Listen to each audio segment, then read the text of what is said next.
pues muchas gracias por la invitación a este coloquio digital.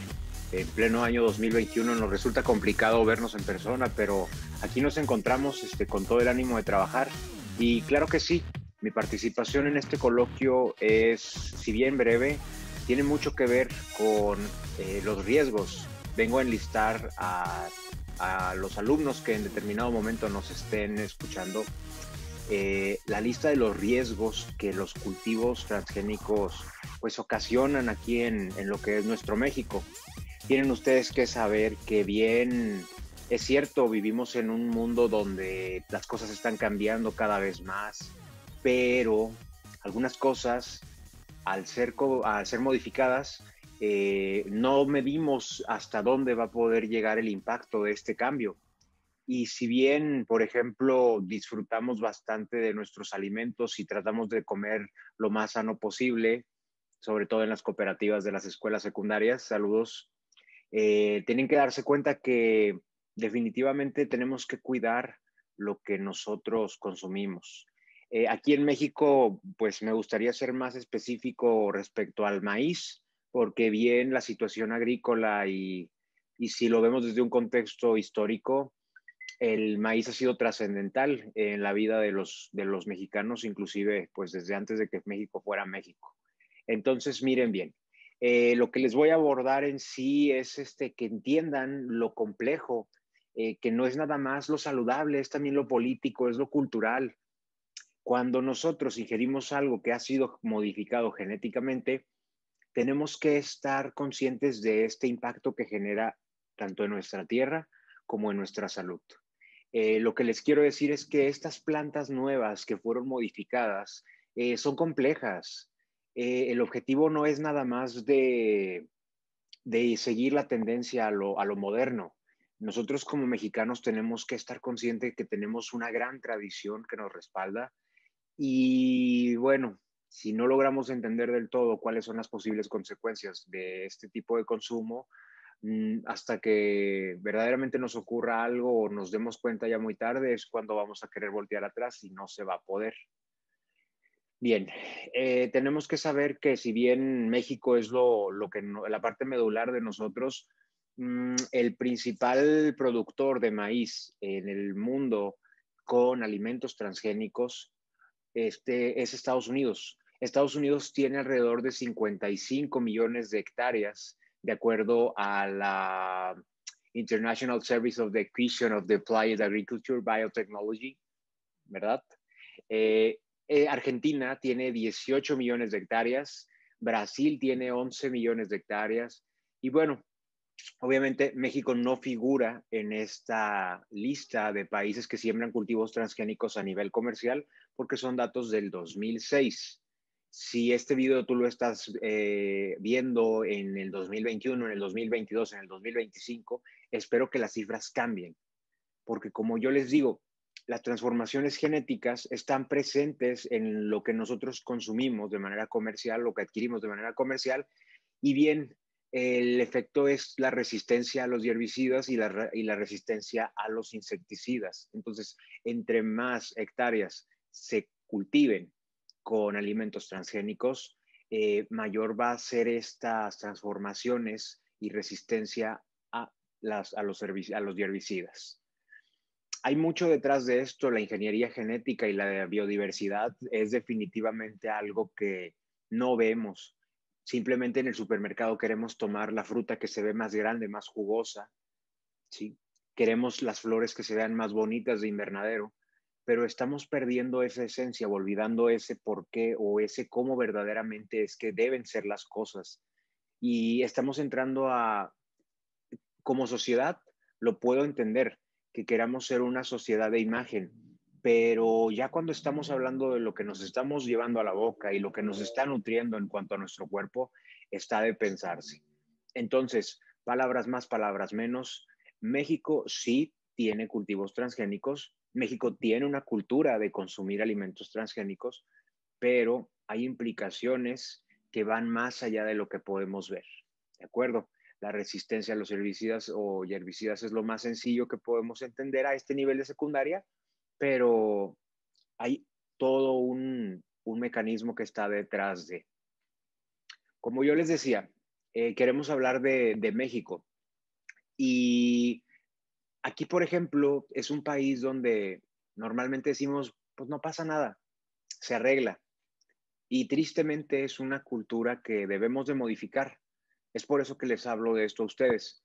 Eh, Aquí hay empresas en México que ejercen presión. Estas corporaciones, estas empresas piden que cada vez sea más ligera la regularización de los límites que tienen para la siembra de alimentos transgénicos.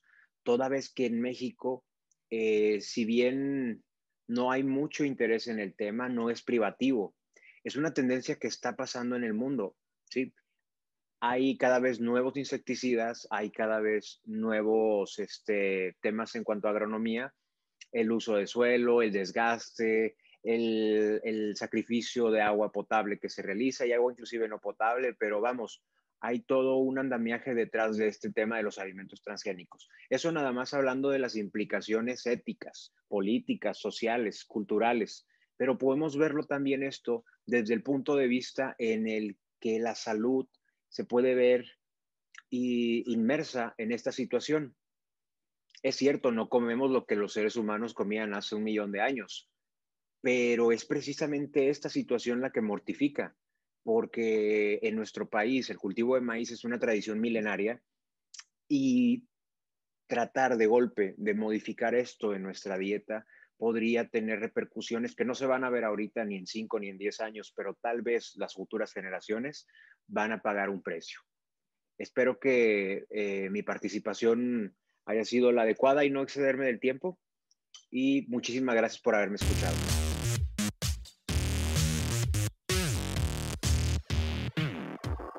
Luego de haber, soy el doctor César Antonio Basola Solorio y me gustaría comentar la otra cara de la moneda.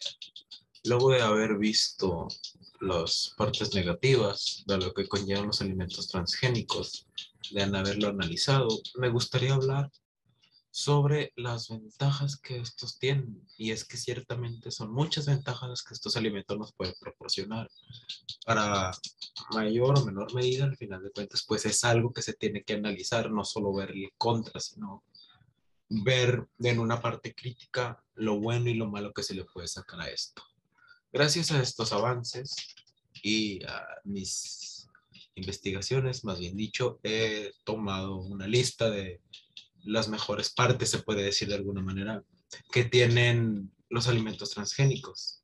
Son, es un listado de partes que realmente a mí me gusta debido a lo que este contiene y es una forma muy clara y concisa de aterrizar los conocimientos de ellos. Gracias a los avances científicos y al conocimiento adquirido en la manipulación genética, la producción de alimentos transgénicos representa un paso evolutivo sustancial. Se preguntarán, ¿por qué es que esto lo representa? Con el avance científico, nosotros hemos conseguido aumentar la calidad de vida del humano. Recordemos que hace más de 200 años, por ejemplo, hace incluso más años, el promedio de vida del humano era muchísimo más bajo.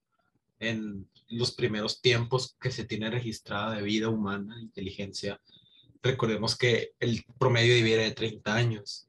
Y esto con el paso del tiempo fue aumentando y disminuyendo dependiendo del el contexto en el que nos ubicamos hasta actualmente, en donde el promedio de vida de un mexicano específicamente es del 80% y no se ve el de un, un norteamericano, por ejemplo, en el que ellos pueden llegar a vivir hasta 100 años, igual que su promedio ronda entre 90 y 95.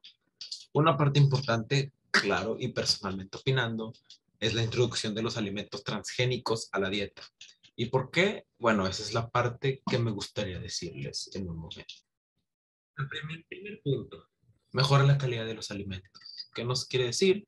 Que conociendo los procesos de degradación y descomposición de los alimentos, hemos llegado a un punto en el que podemos modificar esto, extender el tiempo de descomposición de estos alimentos, el tiempo de utilidad de un vegetal, de forma en que se facilite el transporte y el tiempo de utilización de dicho alimento.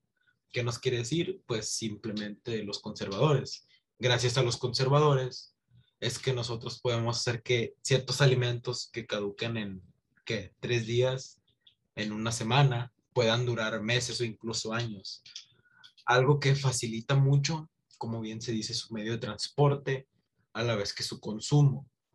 Esto es una pro muy buena que es, personalmente yo veo. Otra, asegurar la obtención de nutrientes. Con la modificación genética se pueden producir alimentos que contengan nutrientes necesarios para el consumo humano, vitaminas, antioxidantes, por ejemplo. En ciertas poblaciones es difícil conseguir las fuentes naturales. Este es el caso del arroz dorado. ¿Cuál es el arroz dorado? Tal vez se pregunten. Pues bueno, el arroz dorado, un proyecto que inició en China, por cierto, que está muy curioso. ¿Por qué? Porque ¿qué pasaba? En China la población es pobre. Hay un nivel de pobreza en la población, perdónenme, altísimo. Curiosamente, comparándolo con el nivel de trabajo, que incluso con esos trabajos, con la cantidad de trabajo que hay, la gente no tiene para poder vivir de eso, lo que los ha llevado a índices de pobreza extremadamente altos. ¿Y qué es lo que se esperaba hacer con esto, con el arroz dorado? Lo que los científicos hacían es que injertaban y modificaban genéticamente el arroz para poder ponerle nutrientes a este mismo arroz. En él incluían vitaminas, minerales, eh, grasas, todo lo que a ti se te ocurra, sí, principalmente vitaminas y minerales, claro. ¿Qué pasaba? Que ellos al poner esto en los arroces tenían la pauta de que su gente no iba a morir tanto de hambre o no iba a morir por la falta de vitaminas y proteínas que podían tener en el cuerpo. Solo que ocurrió un problema y es que este arroz lastimosamente iba a ser muy caro para la población. Y al final de cuentas, pese a que sí existe y sí es una posibilidad, se tienen que ver y analizar otros métodos en lo que puedan facilitar esto, porque no solo está el vamos a crear comida y va a surgir, no, no, también están otros aspectos como el económico, cómo se pudo ver en China. Con el uso de plantas alteradas genéticamente se reduce el empleo y la utilización de pesticidas. Al producir plantas que expresan directamente su arma contra los insectos que las atacan, se reduce la cantidad de pesticidas e insecticidas que podrían al mismo tiempo ser consumidos por animales y humanos con potenciales efectos dañinos. Sin irnos por las ramas. Al tú crear alimentos que ya tengan su propio sistema inmune, su propia defensa, no necesitas tú rociarlos con venenos que puedan no solo dañar que no puedan solamente dañar a las mismas plantas, sino pueden dañar animales y a los humanos, que es lo que se buscaba hacer, porque ya ha habido casos en los que los mismos insecticidas han dañado al humano debido al veneno que estos contienen para poder detener a las plagas, a la vez que pueden dañar al, al mismo, a la vez que pueden dañar al mismo sembrío, siendo un veneno muy poderoso para estas. Y por último, me gustaría hablar de la resistencia, esto ligado al anterior, contra las sequías, los hongos y otros agentes dañinos. La intención más importante de la creación de organismos modificados es protegerlos de los daños que puedan sufrir por otros agentes naturales. Esta protección beneficiará también a los seres humanos, pues aumentará la producción de alimentos que de otra forma no pueden ser consumidos, previendo la posibilidad de consecuencias por cambio climático. Existe también la posibilidad de proteger las plantas que puedan resistir las sequías y las altas temperaturas. Esto quiere decir que debido a muchos factores que pueden alterar esto, pues tienen que ser los fuertes. Y realmente es muy bueno porque hay muchos factores, como aquí se dice, que lo pueden dañar. Y no solo esto, sino que, por ejemplo, tenemos el tema de la sobrepoblación. ¿Qué pasa con ella? Que no hay suficiente alimento para estar produciendo. Así que tú al cambiarlos genéticamente puedes hacer que la producción aumente en masa. Este, Esto ligado de la mano de hacer los alimentos duraderos y sanos puede crear un plus y hacer que esté constantemente en desarrollo por el bien de estos dichos alimentos, a la vez que por el bien nuestro y de los animales que puedan llegar a consumirlos sin ser una plaga. Esos serían los puntos que yo quería comentar. Muchas gracias.